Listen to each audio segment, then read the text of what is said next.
Welcome to EZLOGZ. This video is part of a series of training videos with helpful and in-depth information on our products. Find out how EZLOGZ can increase your fleet performance and save money. Send output file. If you are in the driving mode, the application will ask you to stop and change the status to another.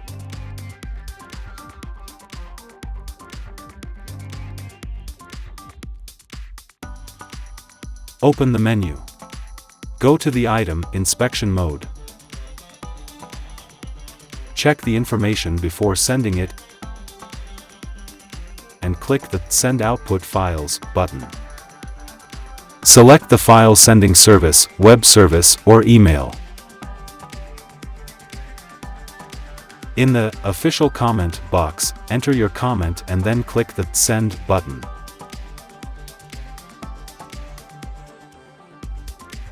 You will see a message that the file has been received. Click the OK button. Ready. The output file was sent successfully.